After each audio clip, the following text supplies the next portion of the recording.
दोस्तों नमस्कार, मैं के पी सिंह। आप देख रहे हैं अपना चहेता न्यूज़ चैनल पीपल पे। आज हम चर्चा करने वाले हैं पिछले दिनों कांग्रेस के राष्ट्रीय अध्यक्ष मल्लिकार्जुन के और उत्तर प्रदेश के मुख्यमंत्री योगी आदित्यनाथ द्वारा एक दूसरे के ऊपर छोड़े गए शब्द बाणों पर।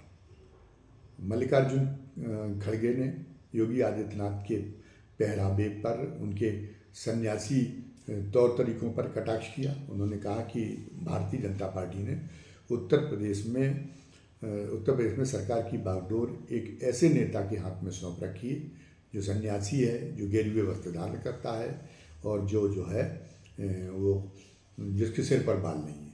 तो उन्होंने कहा कि ये स्वीकार्य नहीं है।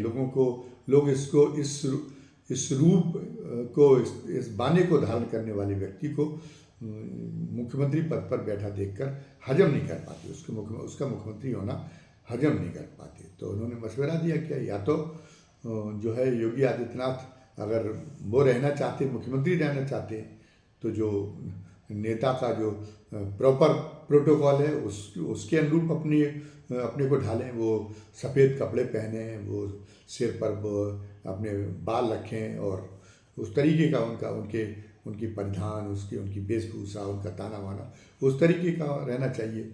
और अगर वो ऐसा नहीं करना चाहते और उनको सन्यासी बने रहना है, तो फिर वो मुख्यमंत्री पद को छोड़ के और वो सन्यासी के रूप में अपनी भूमिका का समाज के लिए अपनी भूमिका का निर्वाह करें।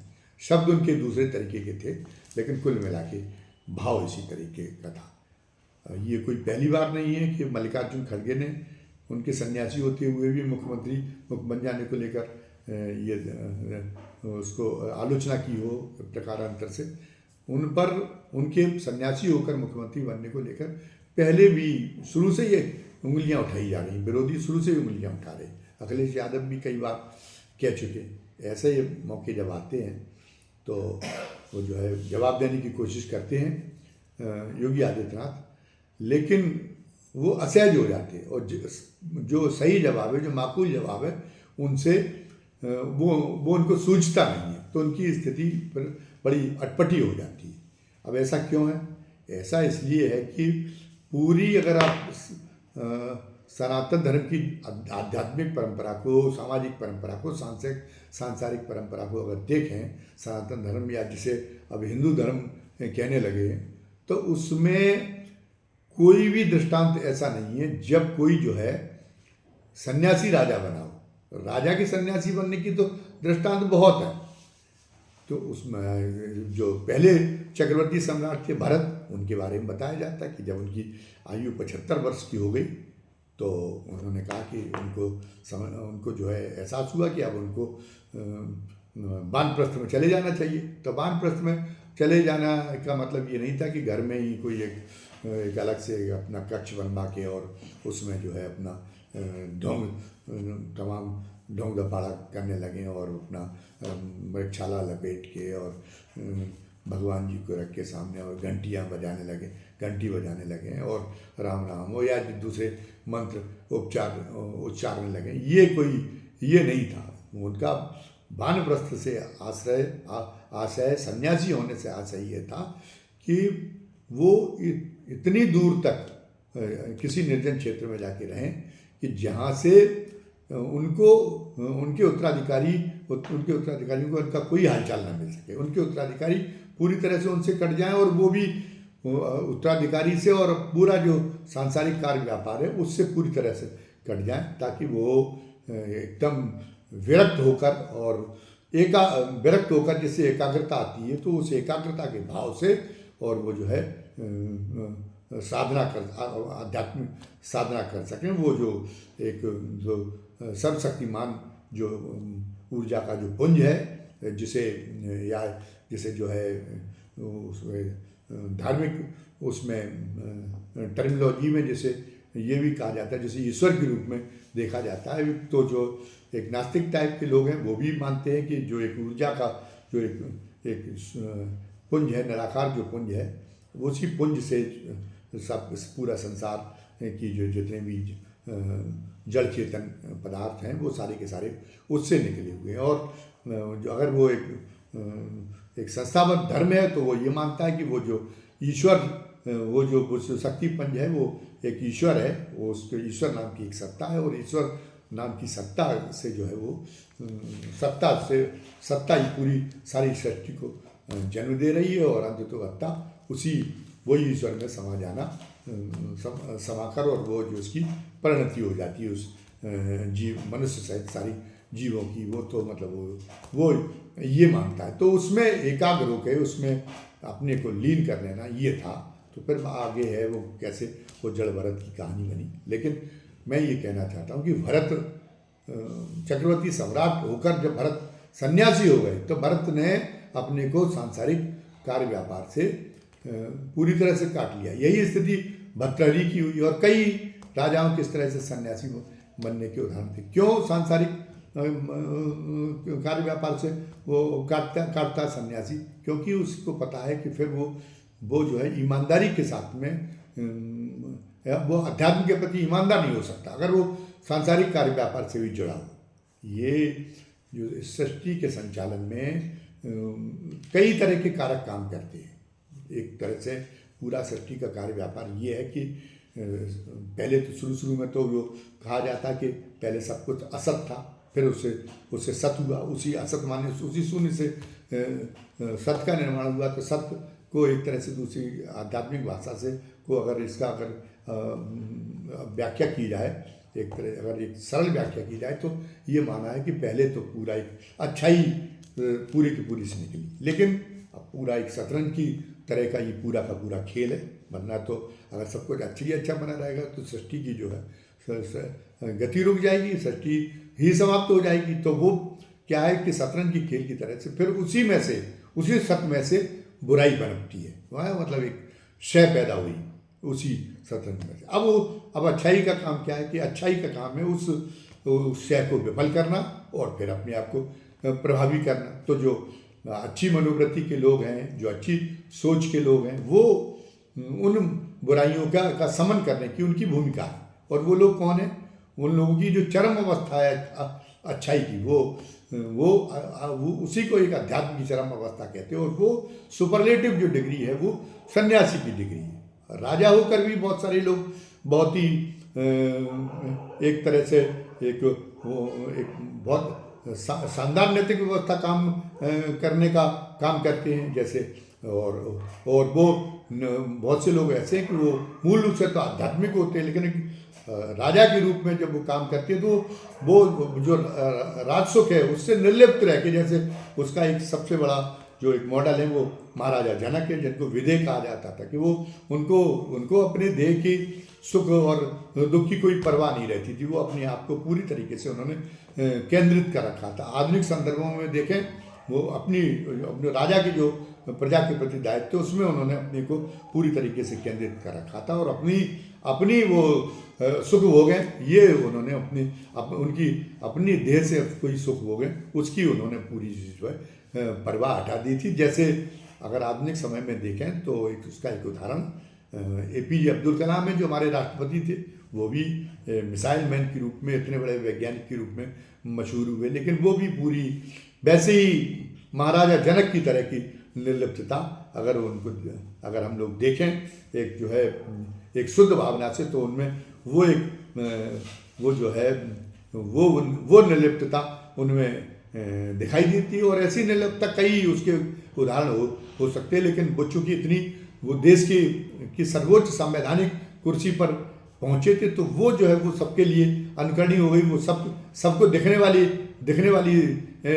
व्यक्तित्व तो बन गए वो उस भूमिका के। लेकिन वैसी भूमिका के निर्वाह करने वाले कोई बहुत सारे लोग हैं। तो मेरे कहने का मतलब है कि संन्यास, जैसा मैंने कहा, सुपरलेटिव डिग्री राजा का और सन्यासी का उद्देश्य एक जैसा हो सकता है, लेकिन राजा क्या है कि राजा जो सांसारिक उपाय हैं उनके माध्यम से एक नैतिक व्यवस्था की कायम करने की कोशिश करता है। एक राजा है और वो चूँकि उसके अंदर वो राजा नैतिक व्यवस्था कायम करने की कोशिश करता है तो वो श्रेष्ठ राजा तो है, लेकिन उसके अंदर वो सामर्थ्य नहीं कि वो सन्यासी बन सके। और जब सन्यासी बन जाता है तो वो जो सांसारिक जो तौर तरीके हैं, सांसारिक जो उपाय हैं, वो सांसारिक उपायों को वो समझता है कि वो जो है वो वो जो है वो बहुत कारगर उपचार नहीं, उसकी सांसारिक उपायों की एक सीमा है। तो सांसारिक उपायों से अच्छाई को पूरी तरह से स्थापित नहीं किया जा सकता। पूरी तरह से तो स्थापित ये क्या है, तभी पूरी वो जो सन्यासी कर सकता है, और वो भी आध्यात्मिक तरीके से। वो लोगों की चिंतन की दिशा बदल के, लोगों की सोच की दिशा बदल के, लोगों के अंदर नैतिक प्रेरणा जागृत करके, लोगों के अंदर ईश्वरत्व जागृत करके, और लोगों के अंदर वो जो जो उच्च मानवीय गुण हैं, त्याग के, करुणा के, प्रेम के, उनका और वो जो निर्विकारिता है उसके अंदर, वो मतलब वो जो है वो कौन से तरीके से स्थापित करता है? एक आध्यात्मिक तरीके से स्थापित करता है। लेकिन सुपरलेटिव पता चला कि जो डिलीट कर चुका है वो प्राइमरी में एडमिशन ले, ये तो कितने एक उपहास की और कितने विडंबना की बात है। तो किसी सन्यासी का राजा बनना, किसी सन्यासी का शासक बनना, वो तो जो है वो तो यही माना जाएगा कि वो पता चला कि सन्यासी डिलीट की अवस्था है, और जो राजकाज के पचड़े में फंसना, ये प्राइमरी की अवस्था है। मतलब उसने एक अनर्थ कर दिया। उसने सन्यासी होकर और वो राजा बनने आया, इसका मतलब उसने जो है जो सन्यास की पूरी महिमा को खंडित कर दिया। मतलब सन्यास में इतनी सामर्थ्य नहीं है कि वो बुराइयों को अध्यात्म में इतनी सामर्थ्य नहीं है कि वो बुराइयों को पराजित कर सके। उसको तो सांसारिक उपायों का सहारा लेना पड़ेगा। तो अगर इस दृष्टि से देखा जाए, एक आध्यात्मिक दृष्टिकोण से देखा जाए, तो एक सन्यासी का एक राजा बनना, एक शासक बनना एक अपराध की तरह है, और इससे एक सन्यासी के रूप में वो एक जो है वो अपने बड़ी एक गरिमा को गिराने का काम करता है। दूसरी ओर क्या है कि आधुनिक राजनीतिक विज्ञान भी जो है ये कहता है कि नहीं, मतलब जो एक कट्टर धार्मिक लोग हैं, उनके हाथ में अगर कोई लोकतांत्रिक सत्ता नहीं सौंपी जानी चाहिए। वो ये माना जाएगा कि अगर किसी क्षेत्र के मतदाता ऐसी अगर गलती करते तो एक मतदाता, वो वहाँ के मतदाता नादान समझे जाएंगे, वहाँ के मतदाताओं की सोच को विकृत किया जाएगा। जब पाकिस्तान में मौलाना फजलुर रहमान की जब पार्टी चुनाव लड़ रही थी और उसका बड़ा उसको प्रचंड समर्थन मिलता दिखाई दिया था, तो भारत में भारतीय जनता पार्टी सहित सारी पार्टियां कह रही थी कि ये तो जो है वहाँ पे अगर मौलानाओं के हाथ में, मौलाना फजलुर रहमान के हाथ में सत्ता अगर चली गई, मौलानाओं के हाथ में चली गई, तो ये जो है बहुत ही वहाँ पे बहुत विषम परिस्थिति पैदा हो जाएगी, और पड़ोसी होने के नाते भारत को बड़ी मुश्किल हालातों का सामना करना पड़ेगा। लेकिन पाकिस्तान की जनता ने जो मौलाना के रूप में मौलाना फजलुर रहमान के सामने नतमस्तक हो जाती थी, बहुत ही राजनीतिक तौर पे बड़ी सूझबूझ का परिचय दिया, और मौलाना फजलुर रहमान को उसने बहुमत नहीं मिलने दिया। तो ये भारत में लोगों को उस समय बहुत अच्छा लगा था। लेकिन आज जो है और ये दूसरा एक उदाहरण अफगानिस्तान का है। वहाँ पे क्या है, वहाँ पे जो तालिबानी शासन चल रहा है, वहाँ एक तरह से मौलानाओं का ही शासन चल रहा है। ईरान में क्या है, ईरान में मौलानाओं का ही शासन चल रहा है। तो वो एक विवेकहीन शासन है। उसने जो एक धर्म की जो मर्यादा है, उसने सांसारिक पद स्वीकार करके उन मौलानाओं ने वो धर्म की मर्यादा को, हर धर्म, वो धर्म चाहे कौन सा हो, चाहे वो इस्लाम हो, चाहे ईसाई हो, चाहे वो हिंदू धर्म हो, चाहे वो बौद्ध धर्म हो, उसकी मर्यादाएं हैं, उसकी जो है उसका कुछ एक अलग तरह की आइडियोलॉजी है। तो उन मर्यादाओं को चोट पहुंचाने का उन लोगों ने काम किया। तो यहाँ पे बड़ी अशांतिपूर्ण स्थितियाँ ईरान में निर्मित हैं। ईरान तृतीय विश्व युद्ध के कारण बनता दिखाई देने लगता है, और यही स्थिति तालिबान की है कि तालिबान में वहाँ पे कितनी मानवाधिकारों का किस कदर दमन हो रहा है, स्त्रियों के साथ में किस तरह का अत्याचार हो रहा है। तो वो एक ये जो धार्मिक कट्टरता है, उसको धर्म नहीं कहते। धर्म तो करुणा का, प्रेम का और उसका त्याग का और संयम का संदेश देता है, वो धर्म नहीं कहते। लेकिन वो जब धर्म के साथ में ये प्रभुता का घालमेल हो जाता है। मतलब धर्म जो है, धर्म में जब प्रभुता जैसी राक्षसी भावनाएं जब समा जाती हैं तो वो इसी को धार्मिक कट्टरता कहती है। तो धर्म का स्वरूप बहुत ही विकृत हो जाता है और धर्म का स्वरूप बहुत ही अनर्थकारी, बहुत ही विनाशकारी हो जाता है। यहाँ योगी आदित्यनाथ जी एक मुख्यमंत्री के रूप में, मैं ये नहीं कहूँगा कि वो सारे काम ही वो जो है कोई बड़े गलत कर रहे हों। उनके मन में एक धार्मिक नेता, एक धार्मिक क्षेत्र से जुड़े होने के कारण उनके वो एक ईमानदारी की व्यवस्था चाहते हैं, लेकिन उन्हें पार्टी के अंदर से ही वो जो चाहते हैं वो उनको नहीं करने दिया जा रहा है। इस मामले में उनको पार्टी के अंदर ही कई तरह की चुनौतियों का सामना उनको करना पड़ रहा है। लेकिन वो उनकी कट्टरता का एक पहलू ये भी है कि वो दूसरे संप्रदायों के प्रति वो उनके मन में बहुत ही द्वेष और हिंसक भावना देखी जाती है। लेकिन ये हमारी चर्चा का विषय नहीं है कि टोटलिटी में जो योगी जी को हम नेक कहें, अच्छा कहें, ये हमारी जो है, ये हमारी भावना नहीं है। उनके शासन को हम जो है कितने नंबर दें, कैसे नंबर दें, ये भी हमारा विचार का प्रश्न नहीं। हमारी मूल बात ये है कि ये जो प्रश्न है, ये प्रश्न जो एक बहुत ही तरह से एक दर्शन का एक प्रश्न है, एक जो है उसका एक प्रश्न है कि क्या एक सन्यासी को एक राजा बनना चाहिए? क्या ये सन्यासियों को ये प्रेरित करना चाहिए कि वो अध्यात्म का रास्ता छोड़ के और अच्छाइयाँ स्थापित करने के लिए ये विश्वास करें कि जब राजसत्ता स्थापित होगी तब कर पाएगा? क्या ये जो है ये बिल्कुल एक तरह से एक विलोम गति नहीं है? क्या ये पूरी जो एक अध्यात्म पर जो लोग जी की जो आस्था है उसको एक विखंडित करने का, एक अध्यात्म को जो एक आध्यात्मिक मंदिर है उसको एक नष्ट भ्रष्ट करने का एक जो है वो का एक कदम साबित नहीं हो रहा है। ये इस पर ये एक शास्त्रार्थ का विषय, एक नए विमर्श का विषय है। तो मल्लिकार्जुन खड़गे ने जो प्रश्न उठाए हैं उन प्रश्नों का योगी जी इस संदर्भ में उत्तर दें, वो हम लोगों का ज्ञानवर्धन करें। मुख्यमंत्री योगी आदित्यनाथ के कहाँ जो है मतलब कौन से उदाहरण ऐसे हैं जहाँ पर सनातन धर्म की परंपरा में कोई सन्यासी राजा बना हो, और क्या अध्यात्म क्या सीमित है अच्छाइयाँ स्थापित करने के मामले में? अध्यात्म की शक्तियाँ, अध्यात्म का प्रभाव क्या सीमित है? और क्या जो है राज्य सत्ता उससे ज़्यादा, मतलब अध्यात्म से ज़्यादा प्रभावी है और अध्यात्म से ज़्यादा मतलब वो जो है कारगर है क्या राज्य सत्ता इस मामले में अच्छाई स्थापित करने के मामले में? एक जो है एक सात्विक माहौल कायम करने के मामले में, एक श्रेष्ठतम जो ईश्वर को प्रिय हो उस माहौल बनाने के मामले में क्या राज्य सत्ता अध्यात्म की तुलना में कहीं ज़्यादा प्रभावी है? राज्य सत्ता ज़्यादा जो है, राज्य सत्ता का क्या मूल्य ज़्यादा है?